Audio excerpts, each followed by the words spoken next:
கல்யாணி. எழுதியவர் தேவன். அத்தியாயம் 1. வாதாபி கணபதிம் பஜேஹம் வாரணஸ்யம் வரப்பிரதம். ஸ்ரீ வாதாபி. சங்கீத கச்சேரியில் முதல் பாட்டு. திருவல்லிக்கேணி கடற்கரையில் அலைகள் வந்து வந்து இரைச்சலுடன் மோதிக்கொண்டிருந்தன. கரையோரமாக வரிசை வரிசையாகவும் ஜோடி ஜோடியாகவும் சென்ற ஜனங்களின் பேச்சின் இரைச்சல் ஒவ்வொரு சமயத்தில் சமுத்திர இரைச்சலையும் மிஞ்சிக் கொண்டிருந்தது. நமது கவனம் இப்போது காதல் பேச்சு பேசிக்கொண்டும் கடைக்கண் பார்வைகளை வீசிக்கொண்டும் நெருக்கமாக உட்கார்ந்திருக்கும் இளம் தம்பதிகளிடம் செல்லப்போவதில்லை. தனித்தனியே பெங்கால் சில்க் புடவை உடல் அழகு முற்றும் தோன்றும்படி காற்றில் பறக்க ஒற்றை மூக்கு குத்தி கொண்டு ஒய்யாரமாக உயர்த்திய நாசியுடன் செல்லும் பெண் மயில்களை பற்றியும், அல்லது மஸ்லின் ஜிப்பாவும் ஜவ்வாது பொட்டும் அணிந்து சிம்ம நடை போடும் இளம் காளைகளை பற்றியும் அல்ல. நிலக்கடலை முந்திரி பருப்பு வியாபாரிகளும் ரேடியோ சங்கீதமும் நாடாத ஓரிடத்தில் வெகு லாவண்யமாக அமர்ந்து தம்மையும் மறந்து பேசிக்கொண்டிருக்கும் 2 நாரிமணிகளைத்தான் அறிமுகம் செய்து கொள்ளப் போகிறோம். சுமார் 18 வயதுள்ள ஒருத்தி ரவிவர்மாவின் பிரசித்தி பெற்ற படத்தில் சகுந்தலை துஷ்யந்தனுக்கு கடிதம் எழுதும் நிலையில் இருப்பது போல் மணலில் சாய்ந்து கொண்டிருக்க, மற்றொருத்தி மகாத்மாஜி பொம்மையில் உட்கார்ந்திருக்கும் பாணியை கடைபிடித்திருந்தாள். ஸ்திரீ சௌந்தரியம் சிகரத்தை எட்டி பிடிக்கும் தருணத்தில் அவர்கள் இருவரிடத்திலுமே காணப்பட்டது.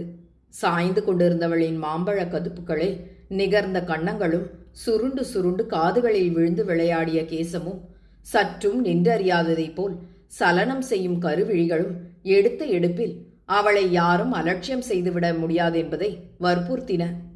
அவள் அணிந்திருந்த தங்க நகைகள் மிகவும் சொற்பமேதான் என்றாலும் உதடுகளினூடே தென்பட்ட முத்து பல்வரிசையும் வில் புருவங்களும் உயர்தர சிற்பி கடைந்தெடுத்தது போன்ற மார்பு பிரதேசங்களும் இந்த பிறவி ஆபரணங்களை அலங்கரிக்க வந்ததுதான் என்பதை சுட்டி காண்பித்தன. உட்கார்ந்திருந்த மற்றொரு பெண்ணும் சதா புன்னகை செய்யும் ஒரு வசந்த காரிகைதான். சாதாரணமான ஒரு புடவையும் ஒரு கையில் 4-5 வளையல்களும் ஒரு கையில் ரிஸ்ட் வாட்சும் அணிந்திருந்தாள் அவள். தூர பார்வைக்கு அவளும் அவள் தோழியைப் போலவே ஒரு கட்டழகிதான் என்றே புலப்படும். என்றாலும் நெருங்கி பார்க்கும் நமக்கு அவள் முகத்தில் ஏதோ ஒரு விவரிக்க இயலாத குறைவு இருப்பது போல் காணலாம். உட்கார்ந்திருப்பவள் ஒரு கணம் எதையோ சிந்தித்துக் கொண்டிருந்துவிட்டு, கல்யாணி, கிறிஸ்மஸ் லீவுக்குத்தான் நீ இங்கேயே தங்கி விடுகிறாய். கோடை லீவுக்காவது ஊருக்கு போவாயோ? அதுவும் இல்லையோ என்று கேட்டாள். இதென்ன கேள்வி உமா? எனக்கு கிறிஸ்மஸ் லீவுக்கே ஊருக்கு போக வேண்டும், தாத்தாவை பார்க்க வேண்டும் என்பதுதான் ஆசை. தாத்தா தான் நீ பெரிய லீவுக்கு வந்தால் போதும் என்று எழுதிவிட்டாரே என்றாள் அவள். சொல்லும் போதே மனத்தின் ஆழத்திலிருந்து சோகத்தின் சாயை வெளிப்பட்டது. அதென்னமோ அம்மா, உன் கதையே விசித்திரமாக இருக்கிறது. உன்னை இங்கே ஹாஸ்டலில் சேர்த்து படிக்க வைத்துவிட்டு அந்த கிழவருக்கு மட்டும் கும்பகோணத்தில் தன்னந்தனியாக பெரிய வீட்டை கட்டிக்கொண்டு எப்படித்தான் இருக்க மனசு வந்ததோ? பிள்ளைதான் கிடையாது, உன் அம்மாவும் தான் போய்விட்டாள். கொஞ்ச காலம் உன்னுடன் இருக்கப்படாதோ என்றாள் உமா. கல்யாணி குறுக்கிட்டு, தாத்தாவை ஒன்றும் சொல்லக்கூடாது உமா. இந்த காரியத்தில் பிடிவாதமாக இருந்தது நான் தான். அவர் என்னை படிப்பு போதும், என் தள்ளாத வயதில் எதற்காக நீ பட்டணத்தில் போய் இருக்க வேண்டும் என்கிறாய் என்று எவ்வளவோ சொன்னார். எனக்குத்தான் பிஎஸ்சி படித்துவிட்டுத்தான் வீட்டில் உட்காருவதென்று ஒரு ஆவேசம். அவர் எனக்கு என்ன குறை வைத்திருக்கிறார்? ஒன்றும் இல்லை. அவர் அங்கே தனியாக எப்படித்தான் இருக்கிறார்? ரொம்ப நாளாக, அதாவது எங்க அம்மா செத்து போனது முதல் நாகலட்சுமின்னு ஒரு சமையல்கார அம்மா இருக்கிறாள் வீட்டோடு. அவளுக்கு 2 பெண்கள். வேறு கூட மாட ஒத்தாசைக்கு நம்பிக்கையான மனுஷாள். தாத்தாவுக்கு ஒரு குறைச்சல் கிடையாது. அவசரமாக நீ வரவேண்டுமென்றால் ஒரு தந்தி அடிச்சால் வந்து சேர்கிறாய் என்று தாத்தாவே எனக்கு தைரியம் சொல்லித்தான் அனுப்பியிருக்கிறார். அப்படியானால் சரி, இந்நாளில் உங்க தாத்தாவை அதிர்ஷ்டக்காரர் என்றுதான் சொல்ல வேண்டும் அம்மா. எங்க ஆத்துல கூட ஒரு சமையல்காரி இருந்தாள். திடீரென்று 4 நாள் வரவில்லை. பார்த்தால் ஒரு வெள்ளி செம்பை காணோம். நடுவில் ஒரு நாள் அவள் பிள்ளை வந்து அம்மா இருக்கிறாளோ என்று பார்க்க வந்தான். போகிற போது எங்க அண்ணாவின் பார்க்கர் பேனாவை கொண்டு போய்விட்டான். அப்பாடா, எங்க அண்ணா அன்றைக்கு குதித்திருக்கிறான் பார் குதி. இருக்காதா? ஆவி வந்த பேனாவாக இருக்கும் என்றாள் கல்யாணி சிரித்துக்கொண்டு. அதெல்லாம் அவனுக்கு நம்பிக்கை கிடையாது. எங்க அண்ணா நீலு பேசி நீ பார்த்ததே இல்லையே. ரொம்ப தமாஷாக பேசுவான். அவர்கள் ஆபீஸிலே இவன் வந்துட்டான் என்றால் கலகலப்பாக இருக்குமாம். வேடிக்கைக்கு யார் டிஃபனையாவது எடுத்து சாப்பிட்டு விடுவானாம். இவனுக்கு ஜோடி அங்கே சுந்தரம் என்று ஒருத்தர். பார்க்கிறதற்கும் ரொம்ப சுந்தரமாகத்தான் இருப்பார். ஆனால் அசாத்திய விஷமம். இன்றைக்கு கூட அவர் ஆபீஸிலே ஒரு வேடிக்கை பண்ணிவிட்டாராம். அண்ணா சொல்லி கேட்க வேணும் அதை என்று உமா சிரிக்க ஆரம்பித்து விட்டாள். அடி, அதை எனக்கும் கொஞ்சம் சொல்லிவிட்டு சிரியேண்டி என்றாள் கல்யாணி. அதை நீலு சொன்னால் தாண்டி நன்றாயிருக்கும். இந்த சுந்தரத்துக்கும் அவர் மேனேஜருக்கும் ரொம்ப நாளாகவே எக்கச்சக்கமாய் இருக்குமாம். மேனேஜர் அடிக்கடி உருமுவானாம். அதை ஏன் வச்ச, இதை ஏன் எடுத்த என்று சதா நச்சு பண்ணுவானாம். ஆமாண்டி அம்மா, ஒரே மனுஷாள் கீழே வேலை செய்யறது ரொம்ப கஷ்டம். கேளு, ஒரு அல்ப விஷயத்துல தப்பு நடந்து போச்சான். சுந்தரத்தின் மேலே பிசகே இல்லை. மேனேஜர் கூப்பிட்டு அதட்டி, உனக்கு மூளை இருக்கா எருமை மாடே அப்படின்னு நானாம். என்னை அப்படி கூப்பிடாதீங்க சார், என் முதுகு மேல உங்களுக்கு யமன் வந்துட போறான்னு சுந்தரம் தைரியமாக ஒரு போடு போட்டாராம். மேனேஜருக்கு மூக்குக்கு மேலே கோபம் வந்துட்டதாம். நிற்காதே என் முன்னால, திருவரும்பூர் மந்தி மாதிரி. உன்னை தொலைச்சு முழுகுகிறேன், உனக்கு ஸ்நானம் பண்ணிடுறேன். உன் இடத்துல ஒரு கோட்டானை கொண்டு வந்து உட்காத்தினாலும் நன்னா கவனிச்சுக்கும் அப்படியெல்லாம் சரமாரியாக சொன்னானாம். இத்தனைக்கும் பிசகு செய்தது மேனேஜர் தானாம். ஐயோ பாவம், சுந்தரம் ரொம்ப பொறுமைசாலியாகும். பொறுமைசாலி தாண்டி, பொறுமைசாலிதான். ஆனால் எத்தனை தான் ஒரு மனுஷன் பொறுப்பான். சுந்தரம் சும்மா சிரித்தபடியே இருந்தாராம். கடைசியா மேனேஜர் போ வெளியில போய்விடு என்ற உடனே வலக்கையால அவன் மூக்கை பிடிச்சு ஒரு அழுத்த அழுத்தி நன்னா திருகி இழுத்து விட்டாராம் இவர். கல்யாணி ஹா ஹா என்று கண்களில் நீர் பெருக விடாமல் சிரித்தாள். வேடிக்கையா இருக்கடியும்மா, அப்புறம் என்ன ஆச்சான் என்ற ஆவலுடன் கேட்டாள். ஆகிறதென்ன, இனிமேல இந்த வேலை இருக்காது என்று இவருக்கு தெரியும். கிடுகிடுவென்று வெளியே வந்துவிட்டார் சுந்தரம். நீதான் நாளைக்கு வாயேன், அவர் கூட நம் மாத்துக்கு வருகிறார் அடிக்கடி. ஆகட்டும் உமா, நான் கட்டாயம் வருகிறேன். கொஞ்ச நாளாகவே எனக்கு என்னமோ சொல்ல முடியாதபடி வேதனையாக இருக்கிறது. ஒரு காரணமும் தென்படவில்லை. ஊருக்கு போய்விட்டு தான் திரும்புவோமா என்று கூட ஒரு சமயத்தில் தோன்றுகிறது. தாத்தா பாவம், அவர் லெட்டர் போட்டு கூட ஒரு மாசம் ஆகிறது. எங்க அம்மா பேர்ல அவர் உசரியே வைத்திருந்தார். 6 வருஷத்துக்கு முந்தி அவள் செத்து போன போதே தாத்தா பாதி அடங்கி போய்விட்டார். என்னை பார்த்தார், கொஞ்சம் ஆறுதல் அவருக்கு. இப்போ அவருக்கு உடம்பு சரியா இருக்கிறதோ என்னமோ என்று பெருமூச்சு விட்டாள் கல்யாணி. அதற்கு பதில் சொல்வதே போல் அம்மா என்று பின்னால் குரல் கேட்டு திரும்பினாள். ஹாஸ்டல் சேவக பையன் ஒரு கார்டை நீட்டி, இப்பத்தான் வந்ததுங்க வார்டன் எஜமான், உடனே ஓடிக்கொண்டு கொண்டுடா என்னாரு. ஓடியாந்தேனம்மா என்றான். அவன் பேச்சை காதில் வாங்கிக் கொள்ளாமலே கார்டில் வந்த செய்தியில் ஆழ்ந்து விட்டாள் கல்யாணி. அவளையும் அறியாமல் ஒரு கை மார்பை நோக்கி சென்றது. பொங்கி வரும் துக்கத்தை அடக்குவது போல் கண்களில் நீர் சுரந்து கன்னங்களில் வழிந்தது. தொண்டை எப்படி எப்படியோ துடித்தது. உமா கார்டை பிடுங்கி பென்சிலில் கொட்டை கொட்டை எழுத்துக்களில் எழுதியிருந்த 6-7 வரிகளையும் வாசித்தாள். கும்பகோணம் 17/3/1946. கல்யாணிக்கு விபு எழுதி கொண்டது. இப்பவும் உன் பாட்டனார் கருப்பூர் கோவிந்த ஐயர் என்ற சேதுராம ஐயர் திடீரென்று இறந்து போய்விட்டார். இன்றைக்கு 14 நாள் ஆகிறது. நீ வந்து உனக்கு சேர வேண்டியதை எடுத்துக்கொள்ள வேண்டியது. அக்கா அம்மா சொல்படி விபு. இது என்னடி அக்கிரமமாக இருக்கு? இவன் யாரடி விபு? எவனாவது போக்கிரி பயல் எழுதி போட்டு இருப்பானோடி. எனக்கு நம்பிக்கைப்படவில்லையே என்று பரபரப்புடன் கேட்டாள் உமா. கல்யாணியின் கண்கள் எங்கேயோ ஆகாயத்தை பார்த்தன.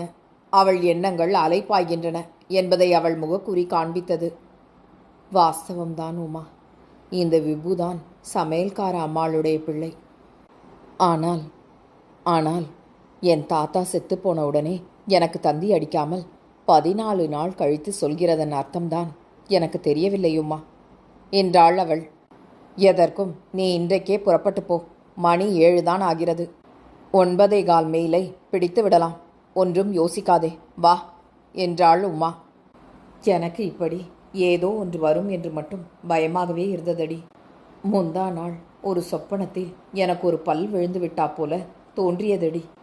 ஐயோ தாத்தா, நானும் பக்கத்தில் இல்லாமல் என் அம்மாவும் இருக்க கொடுத்து வைக்காமல் அவர் என்னவெல்லாம் நினைத்து கொண்டு செத்துப்போனாரோ, என்ன சொல்ல வேண்டுமென்று ஆசைப்பட்டாரோ.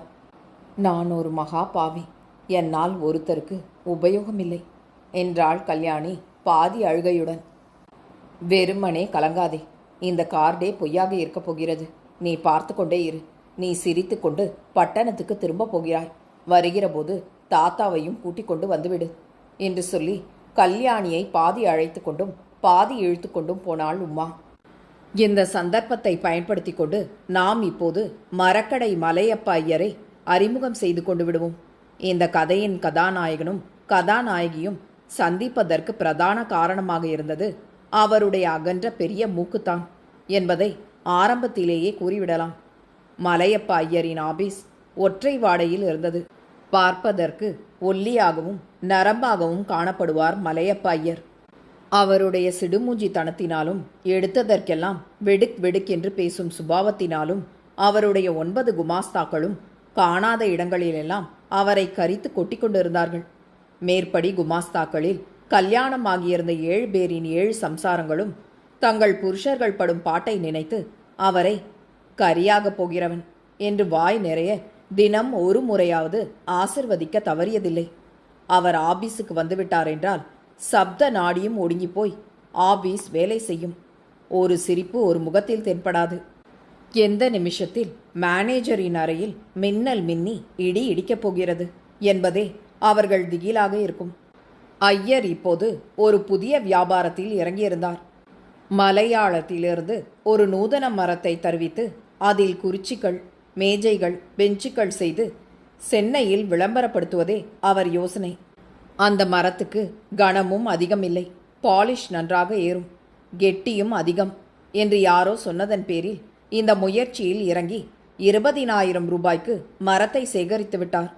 ஆனால் அதை பரீட்சித்து பார்த்தபோது மேற்கூறிய 3 குணங்களில் ஒன்று கூட அதற்கில்லை என்பதுடன் சீக்கிரம் கரையான்களுக்கு ஆகாரமாகி அவைகளின் குடும்ப ஆரோக்கிய அபிவிருத்திக்கு உதவும் சகல யோகியாதாம்சங்களும் அதற்கு உண்டு என்பதையும் அவர் கண்டு கொண்டார்.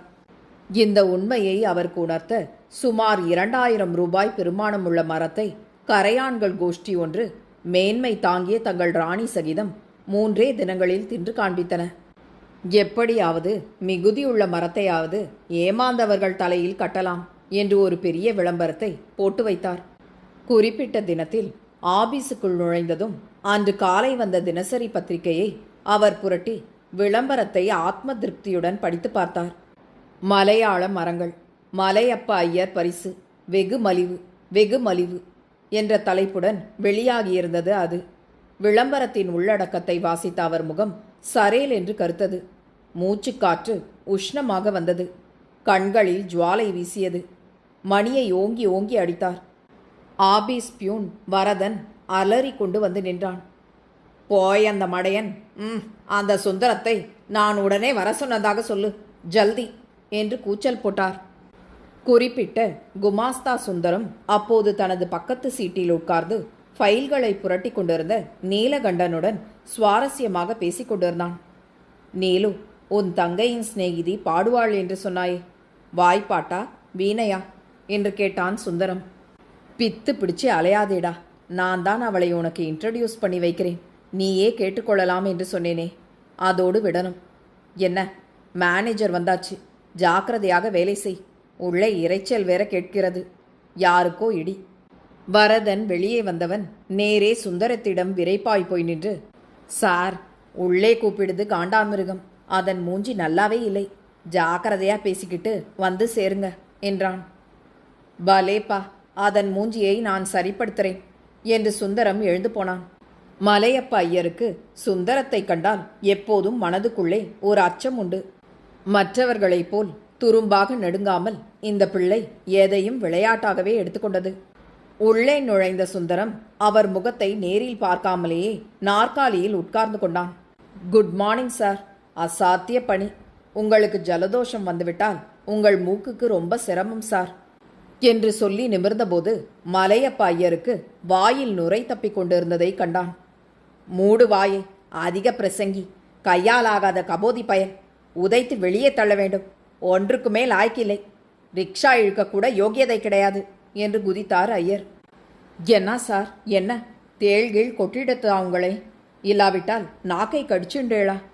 ஆத்துல மாமி சூடு போட்டாளா என்றான் Sundaram. Shut up you goose. உன்னால என் வியாபாரமே பாழா போச்சு. பார் இதை, பார் பார் என்று சொல்லி விளம்பரத்தை அவன் முன் நீட்டினார். சுந்தரம் அதை வாங்கி நிதானமாக வாசித்தான். மலையாளத்திலிருந்து வந்திருக்கும் மரங்களை கொண்டு அனாவசியமாக நாற்காலிகள், மேஜைகள் செய்யலாம் என்ற வரியை அதில் படித்தபோது அவனும் சிறிது திகைத்துத்தான் போனான். ஆனாயாசமாக என்பதை யார் அனாவசியமாக என்று அதுவும் அவ்வளவு கொட்டை எழுத்துக்களில் மாற்றி இருக்கக்கூடும். மற்றொரு இடத்தில் எங்கள் மரமூளைகள் பிரசித்தமானவை என்று இருந்தது. முளைகள் மூளைகளான விந்தை எப்படி? சார், எனக்கு இது பரிதாபமாக இருக்கிறது. உங்களுக்கு கோபம் வருகிறதும் ரொம்ப நியாயம்தான். ஆனால் ஒன்று, எத்தனை ஜாக்கிரதையாயிருந்தாலும் சின்ன தவறு ஏற்படுவதும் சகஜம். சீ, நிறுத்து. You dunce, you idiot. உன்னை நான் இதை ஸ்பெஷலாக கவனித்துக் கொள்ள சொன்னேனா இல்லையா? சொன்னீர்கள் சார். ஆனால் நீங்கள் தான் 4 தரம் பார்த்தீர்களே. எனக்கு சார் தமிழ் நன்றாய் வராது. தமிழ் வாத்தியார் என்னை எத்தனை தரம் பெஞ்சின் மேல் ஏற்றி இருக்கிறார் என்கிறேன். You stop. நீ ப்ரூஃபை படிக்கலை என்று என் எதிரிலேயே ஒப்புக்கிறாயா? பொய் என்ன சார், சின்ன விஷயத்துல. எனக்கு வர வர கண்ணாடி போட்டுக்காமல் சின்ன விஷயங்களை கவனிக்க முடிகிறதே இல்லை சார். இப்போ நீங்க நிக்கிறீங்களே, அது கூட எனக்கு. போ, வெளியே போ போ என்று குதித்தார் மலையப்ப ஐயர். மற்றும் முன் கூறியபடி திட்டவே சுந்தரத்தின் பொறுமை அவனை கைவிட்டது. மேனேஜரின் பெரிய மூக்கை பிடித்து இழுத்துவிட்டு அவசரமாக அவன் வெளியே வந்தான். வேலை போகப் போவதை பற்றி அவன் சிறிதும் கலங்கவில்லை. ஆனால் மலையப்பரை போன்ற ஒரு சுண்டைக்காயர் வாயினால் டிஸ்மிஸ் வாங்குவதைத்தான் அவன் மனம் சகிக்க மறுத்தது. இருக்கட்டும் என்று அதை ஒத்தி போட்டு மேற்கொண்டு செய்ய வேண்டியதை பற்றி யோசித்தான். சென்னையில் மேலும் தங்குவதால் ஒவ்வொரு இடத்திலும் இவர் மூக்கை பிடித்து இழுத்த சமாச்சாரம் பிரபலம் ஆகுமே தவிர வேறு வேலை உடனே கிடைக்காதென்றே அவனுக்கு தோன்றியது. எனவே அன்று மாலையே கும்பகோணத்திற்கு போய் பழைய சிநேகிதன் அரட்டை ஐயாசாமியை சந்தித்து வேறு வேலைக்கு ஏற்பாடு செய்வதென்று முடிவு செய்தான். அவன் 3 தினங்களுக்கு முன் சுந்தரத்துக்கு ஒரு கடிதம் போட்டு, என்னடா குமாஸ்தா வேலை வேண்டியிருக்கிறது, வா பிசினஸ் பண்ணலாம் என்று எழுதியபோது அசிரத்தையாக இருந்துவிட்டான். இன்று அது உபயோகப்படும் போல் பட்டது. ஆகவே சரியாக 8:30 மணிக்கு எழும்பூர் ஸ்டேஷனுக்கு சுந்தரம் போட்மெயிலை நாடி சென்றதில் ஆச்சரியமில்லை.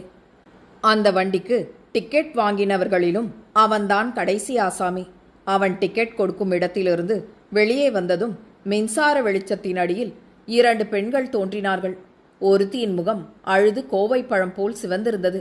மற்றொருத்தி சுந்தரத்துக்கு அறிமுகமானவள், நீலுவின் தங்கை உமா. உமா சுந்தரத்தை கண்டதும், ஓர் உபகாரம் செய்ய வேண்டுமே, இவளுக்கு கட்டாயம் கும்பகோணம் போயாக வேண்டும். டிக்கெட் ஒன்று வாங்கித்தர முடியுமா? ரொம்ப அவசரம் என்றாள். சுந்தரம் யோசிக்கவே இல்லை. அல்லது அவன் யோசிக்கும் முன்பாக அவன் கை டிக்கெட்டை எடுத்து கொடுத்துவிட்டது. உமாவும் கல்யாணியும் ஸ்டேஷனுக்குள் விரைந்தார்கள். மறுபடி தனக்கு டிக்கெட்டுக்கு முயன்றும் கிடைக்காத சுந்தரம் 15 நிமிஷத்துக்கு பிறகு நகர்ந்து கொண்டிருக்கும் போட்மெயிலை துரத்தி தைரியமாக தாவி ஏறிக்கொண்டான். கல்யாணி நிமிர்ந்து கண்ணீரை துடைத்து கொண்டு நன்றியுடன் அவனை நோக்கினாள். உங்களுக்கும் டிக்கெட் கிடைத்து விட்டதோ என்று பரிவுடன் விசாரித்தாள். நான் பார்த்து கொள்கிறேன், நீங்கள் கவலைப்படாமல் வாருங்கள் என்றான் சுந்தரம். அடடா, என்னால் உங்களுக்கு எத்தனை சிரமம். ஒரு சிரமமும் இல்லை. அவளை கண்டதும் வழியெல்லாம் எத்தனையோ பேசிக்கொண்டு போகலாம் என்று திட்டம் போட்டிருந்தான் அவன். ரயிலில் மனிதர் நினைப்பது ஒன்று, டிக்கெட் இன்ஸ்பெக்டர் நினைப்பது வேறொன்றாக இருக்கிறதே. தாம்பரம் ஸ்டேஷனில் கருகருவென்று மீசையுடன் தோன்றினார் ஓர் இன்ஸ்பெக்டர். அவர் நெஞ்சில் காதலும் இல்லை, காதலை கண்டு சிலாகிக்கும் தன்மையும் இல்லை. டிக்கெட் டிக்கெட் என்று மெஷின் போல் கேட்டுக்கொண்டே வந்தவர் சுந்தரத்திடம் டிக்கெட் இல்லை என்று கண்டதும், என்ன தம்பி, சும்மா போகலாம்னு வந்தியோ கம்பெனி உங்க மாமாவுதோ என்றார் கேலியாக. இல்லை, உங்கள் சித்தப்பாவினுடையது. வண்டி கழுதை மாதிரி போகிறதே, அதிலிருந்தே தெரியவில்லையா என்றான் சுந்தரம். வண்டியில் எல்லாரும் சிரித்தார்கள். ஹாஸ்யமாவா பேசுற? டிக்கெட் வாங்காம வேடிக்கை பண்றையா? இறங்கு தம்பி, உன்னோட எனக்கு கொஞ்சம் பேசணும் என்று அவனை கையை பிடித்து கீழே இறக்கி முரட்டுத்தனமாக தள்ளி கொண்டு போனார் இன்ஸ்பெக்டர். கல்யாணி எழுந்துவிட்டாள். தனக்குத்தான் டிக்கெட் இல்லை என்று கூவ வேண்டுமென்று அவள் உள்ளம் துடித்தது. ஆனால் குரல் ஏனோ எழும்பவில்லை. வண்டி ஒரு ஊதல் ஊதிவிட்டு கடும் பணியையும் ஸ்திரீ ஹிருதயத்தையும் லட்சியம் செய்யாமல் கிளம்பியது. தேவன் அவர்கள் எழுதிய இந்த நாவலை உங்களுக்காக வாசித்தது நிமா மனோ. கேட்டு மகிழ்ந்து விரும்பி பகிர்ந்து பதிவு செய்யவும். நன்றி.